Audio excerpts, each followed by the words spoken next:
नमस्कार, मैं हूँ शिवानी और हम देख रहे हैं एथिक्स क्वेश्चन डिस्कशन।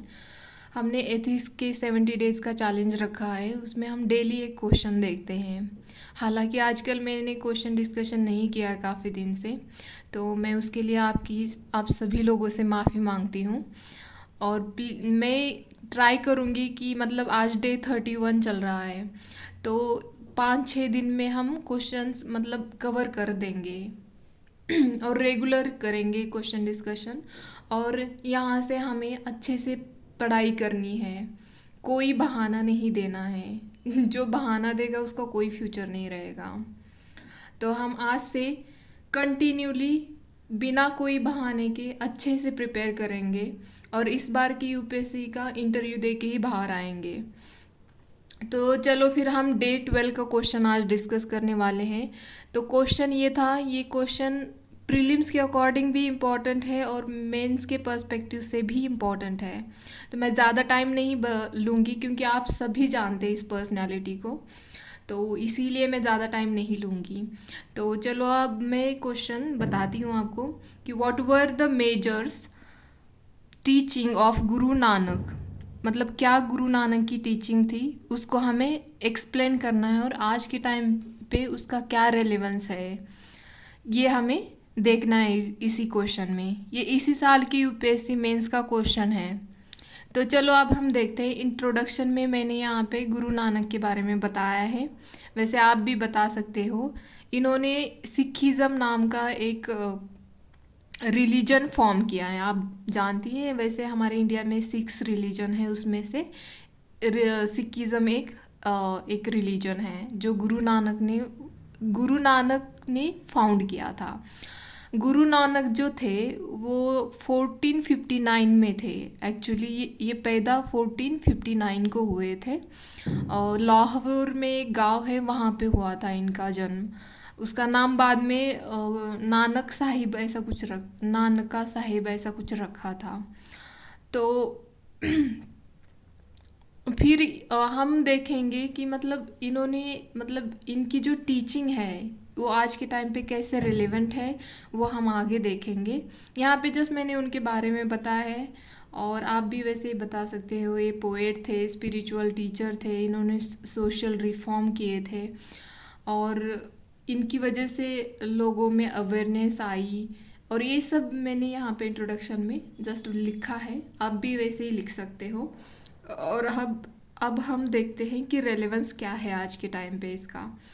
तो इन्होंने ज़्यादा मतलब फोकस इसी पे दिया था कि एक ही भगवान होता है, एक ही भगवान है, एक ओमकार। हम ओमकार भी बोल सकते, ओमकार, एक ओमकार।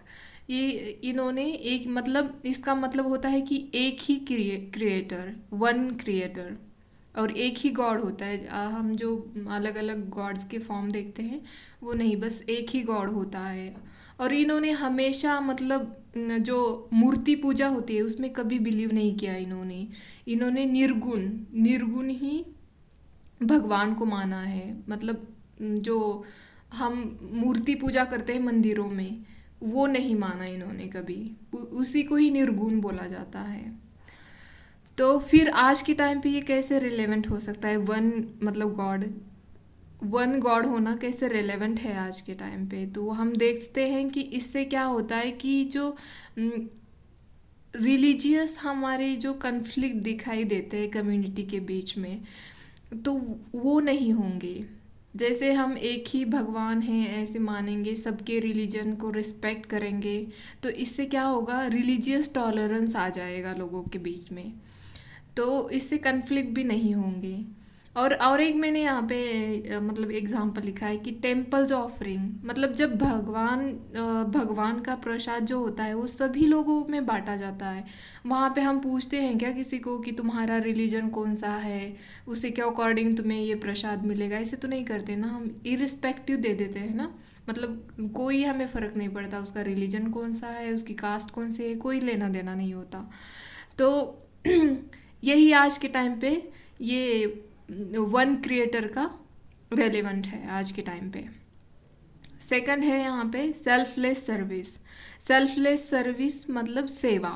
गुरु नानक ने इस पे मतलब ज़्यादा इनका इस पे भी भर था। उन्होंने हमेशा मतलब यही सिखाया कि दूसरों की सेवा करनी चाहिए। उम, दूसरों की सेवा में ही मतलब दूसरों की सेवा में ही ईश्वर की सेवा होती है, ऐसा इन्होंने कहा है। और ये आज के टाइम पे रेलेवेंट है।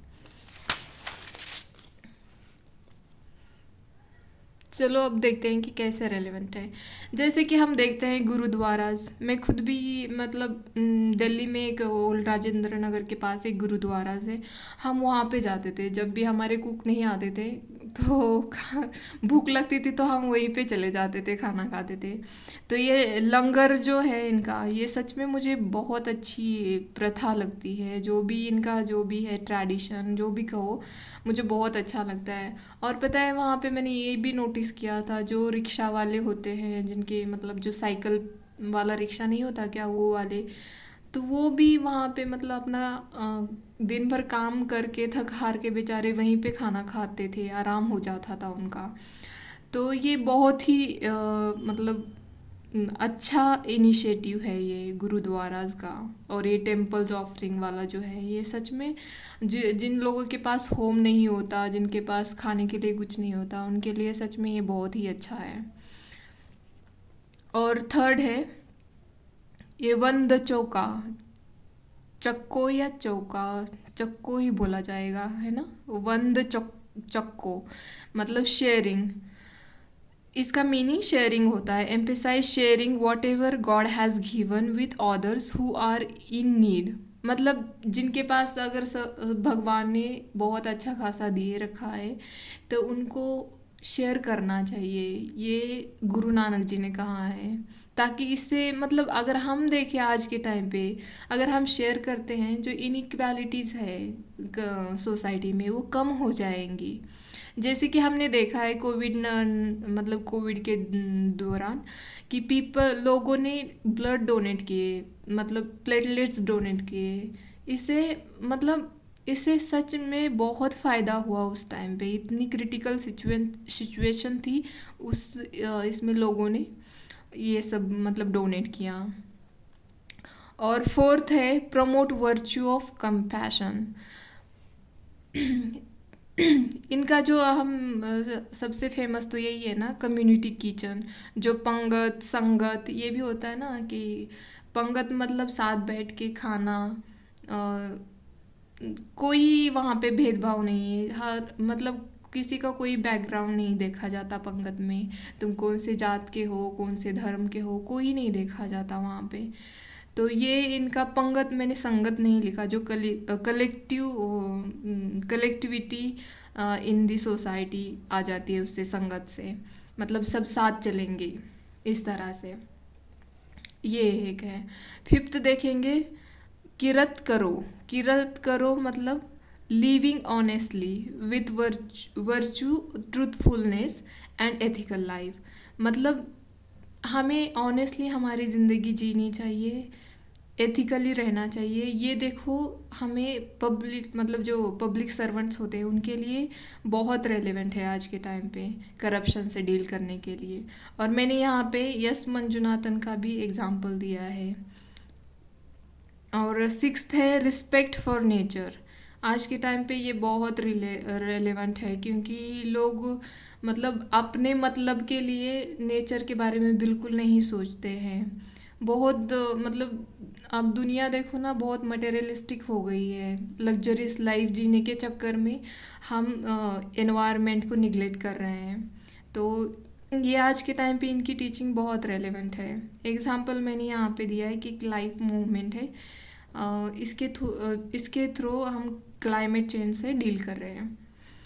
तो मैंने लास्ट में बस यही कंक्लूड किया है कि गुरु नानक जी की जो टीचिंग है उससे हमें मतलब बहुत सारी वैल्यूज़ सीखने को मिलती है, जिससे हम अपने लाइफ में मतलब ऑनेस्टली भी जी सकते हैं और एथिकली भी जी सकते हैं। और ये बहुत ही रेलेवेंट है, हर सोसाइटी में है और हमारे पब्लिक सर्विस में भी है। तो चलो आज का क्वेश्चन इतना ही लंबा हो रहा है। धन्यवाद।